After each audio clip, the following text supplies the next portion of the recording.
So Damn, yeah, dude. this is real shit, man. Yeah, Real shit. Tony had made a good point. Tony made a good point. He says Africa Bambaataa dressed like Parliament. I mean, you guys Come were, on, dude. I, yeah, You know, dude, it was a different fucking time. And I don't understand why you people still want to try to compare. It was part of the evolution. Yes, Wrecking Crew, half of Wrecking Crew became NWA, but they was happy for a long time, and then the evolution started, and I stayed back. That wasn't what I wanted to do. And I still love my Jerry curl. I'm the only one had enough hair to get a Jerry curl. Dre always wore his hair short. Yella, that motherfucker's hair wave up automatically. And Clientele, he had a Jerry curl for a hot minute, but he eventually cut it off. Okay. there it is. Hey man, forgive me for being a pioneer, Doc. When you were a pioneer, anybody paving no way for you. I'm looking at the other cats down the road. Okay, Africa Mambata look like they're going into space. Nah. Grandmaster Flash and Furious 5, they got on cowboy boots, feathers, a headdress. No, no, no. Well, we got to do something different. We can't do that shit. But no, I ain't never heard nobody clown them for them feathers and shit, man. Right? I Right? have never heard anybody, East Coast or West Coast, clown them for feathers and them headdresses and shit. But nigga with a hairstyle that half the people in Compton wore, and some still do, still got to hear that shit. That just amazes me with that shit, man. That just amazes me. Mike, thank you, man. Niggas wore beaded jackets like they was Michael Jackson. They were trying to set their hair on fire just for the damn, just for the goddamn notoriety. Good thing we didn't have internet back then. Niggas that set their hair on fire just for the hell of it. Oh man. It is what it is, man. It is what it is.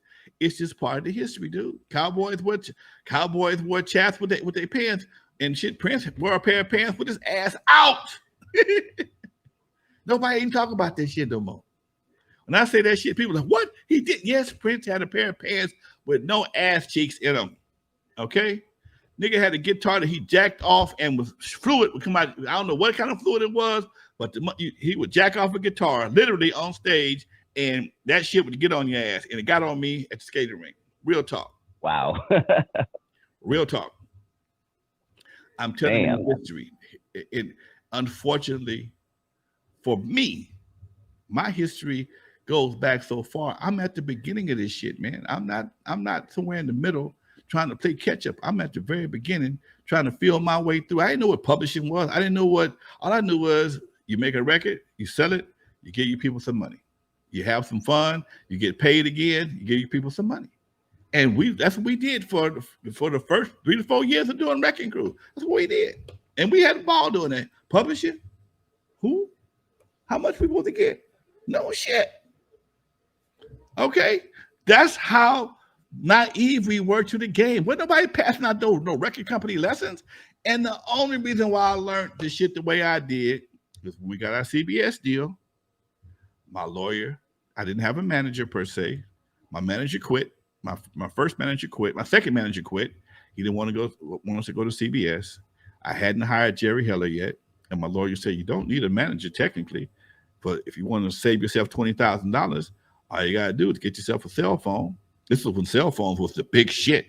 Get yourself a cell phone, and I'll talk you through the contract. All your manager going to do is I'm going to tell him what I told, what me and the business affairs department worked out. I'm going to tell him. He going to tell you. You're going to pay the middleman $20,000 for just laying the message. If you get yourself a cell phone, I'll tell you directly, and you can save the money. And that's what I did. That's why I know the motherfucking record business. That's how I learned the record business. Nobody was passing out, wasn't no books, wasn't no CDs, wasn't no DVDs, wasn't no YouTube channels, wasn't no seminars, wasn't shit. Come in here and take this fucking, and then after you get fucked a little while, we'll tell you how to get unfucked. But in the meantime, we're gonna take some of his ass. And that's how the game goes. Damn, dude. And there was another comment that kept popping up in the comments over the past week, and it was also mentioned on the show as well. But there was another myth that you were a hip hop hater.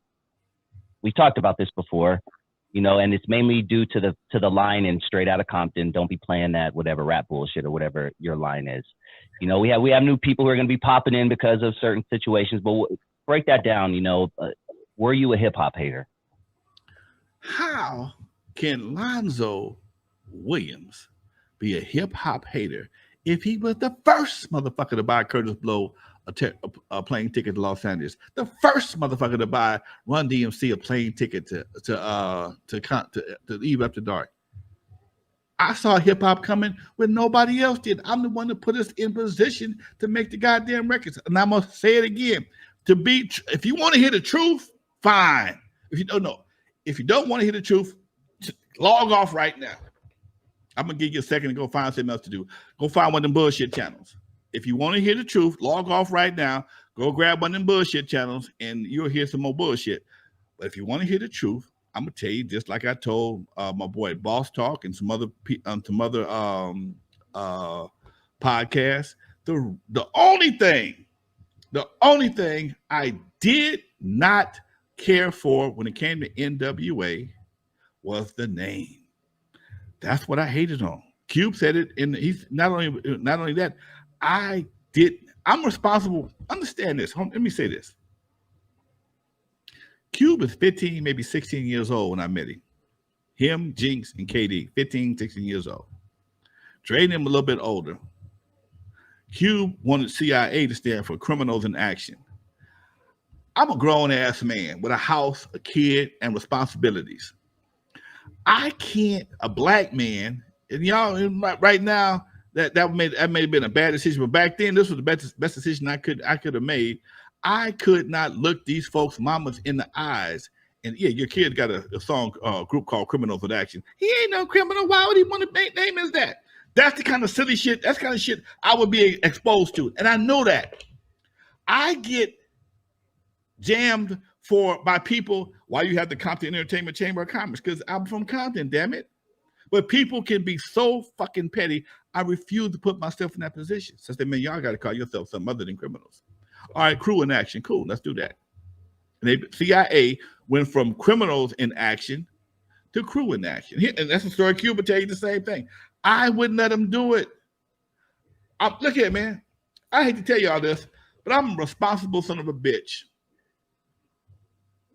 I'm just an old, responsible son of a bitch from the 70s, born in the 50s, raised in the 70s, when the word nigga, I was talking about that today, when with some of my other buddies, the word nigga was not a term of endearment, dude, when I grew up. Never was. Y'all made that shit up. We didn't make that shit up. That's what y'all did. So when they came to me and told me they had a group called Niggas with Attitudes, I didn't like that. Straight up. Now, why would I not hate a song? Why would I not like a song like Boys in the Hood? Why would I not like a song like Panic Zone? Why would I not like a song like Something to Dance To? Because the last two, Panic Zone and Something to Dance To, ain't nothing but Wrecking Crew songs with Arabian Prince doing the leads.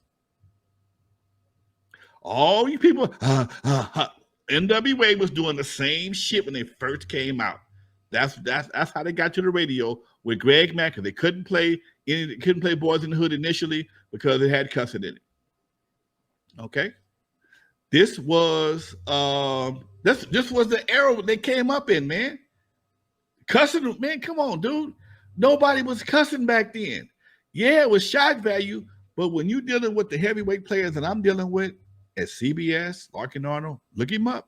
A man behind Jimmy Jam and Terry Lewis, Taste of Honey, Frankie Beverly and Mays, Marvin Gaye, Tina Marie, Luther Vandross. I can't take him a group called Niggas with Attitudes.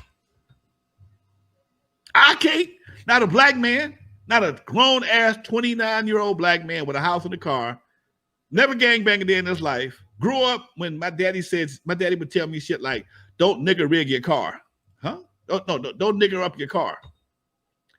Anytime my daddy used the word, the N word, it was always in a negative connotation. He would tell me, don't nigger rig that project. Go get the right tools and get the right stuff. And I put some duct tape on some shit in a minute. Don't nigger rig that. Go get the damn screws and the bolts and do it right. This is how I was brought up, man. So you can't blame me for my upbringing and get mad at me because I was raised on a different operating system. It wasn't until maybe 10 years after that folks stopped pitching the picture behind it. Up until then, it was always a problem. It was a problem. Okay? It was a problem for everybody, not just Lonzo. And at some point in time, people said, okay, we don't like it, but okay. And that's where we at. That's what we got today, man. So anything other than that, no, dude, I'm not a hater. I never hated on shit. How can I hate on? I'm bringing in Compton's Most Wanted. I got compilation albums coming out my ass. I got the first Compton compilation. I got the second Compton compilation. I produced God knows what else on Michel'le. I've been doing shit forever. Why did I not like rap music?